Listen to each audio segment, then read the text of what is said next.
സുഗന്ധവാഹിനി അമ്മേ നിൻ സുതനെ വാഴ്ത്തുന്നു.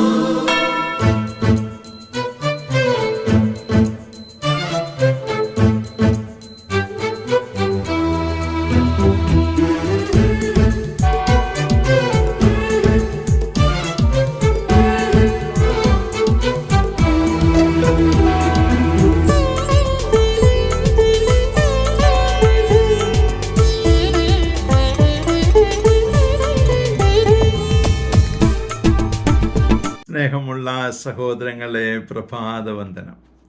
ഇന്നത്തെ സുവിശേഷം 5 അപ്പം 5000 പേർക്ക് കൊടുക്കുന്നതിന് മുൻപുള്ള ഒരു ചെറിയ ഭാഗമാണ്.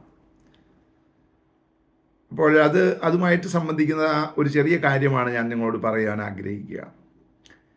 സുവിശേഷം കേട്ട് കുറേ സമയമായി കഴിഞ്ഞപ്പോൾ ശിഷ്യന്മാർക്കാകെ പരിഭ്രാന്തിയായി.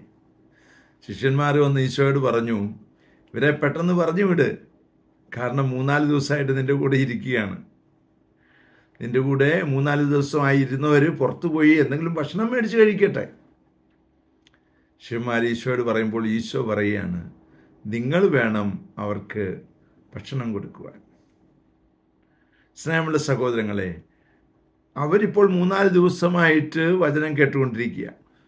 ശിഷ്യന്മാരാണെങ്കിലോ കുറേ നാളുകളായി വചനം കേട്ടുകൊണ്ടിരിക്കുകയാണ്. കുറേ നാളുകളായി വചനം കേട്ടുകൊണ്ടിരിക്കുന്ന നമുക്ക് മറ്റുള്ളവർക്ക് ഭക്ഷണം കൊടുക്കുവാനുള്ള, എല്ലാ വിധത്തിലുമുള്ള ഭക്ഷണം കൊടുക്കുവാനുള്ള മക്കളായി നമ്മൾ മാറണം. എന്നാൽ അത് നമുക്ക് സാധിക്കുന്നില്ല എങ്കിൽ, സ്നേഹമുള്ള സഹോദരങ്ങളെ, നമ്മൾ ഇത്രയും നാൾ കേട്ട വചനത്തിന് എന്താണ് പ്രസക്തി ഉണ്ടാവുക? അതുകൊണ്ട് ഒരുപക്ഷെ ഭൗതികമായ ഭക്ഷണം അല്ല, നിൻ്റെ കുടുംബത്തിൽ നീ കൊടുക്കുന്ന സമാധാനം അവർക്ക് ആശ്വാസം നൽകുന്ന വിധത്തിലല്ല എങ്കിൽ നീ ഇതുവരെയും കേട്ട വചനം നിന്നിൽ പ്രവർത്തിക്കാൻ തുടങ്ങിയിട്ടില്ല എന്നല്ലേ അർത്ഥം.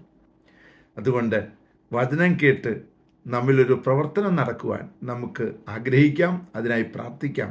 പരിശുദ്ധ അമ്മയെ സഹായിക്കണേ. വിശുദ്ധ യോസേപ്പ് പിതാവേ, ഞങ്ങൾക്ക് വേണ്ടി പ്രാർത്ഥിക്കണേ. പരിശുദ്ധാത്മാവേ, എഴുന്നള്ളി വരണേ.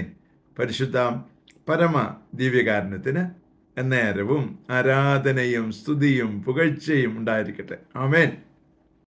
നമ്മുടെ കർത്താവായ യേശുക്രിസ്തുവിന്റെ കൃപയും പിതാവായ ദൈവത്തിന്റെ സ്നേഹവും പരിശുദ്ധാത്മാവിന്റെ സംസർഗവും സഹവാസവും സ്നേഹവും ശക്തിയും കൃപയും എല്ലാ അനുഗ്രഹങ്ങളും സമൃദ്ധമായി നിങ്ങൾ ഏവരോടും കൂടെ ഉണ്ടായിരിക്കട്ടെ, ഇപ്പോഴും എപ്പോഴും എന്നേക്കും.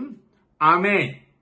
സുഗന്ധവാഹിനി അമ്മേ നിൻ സുതനെ വാഴ്ത്തുന്നു.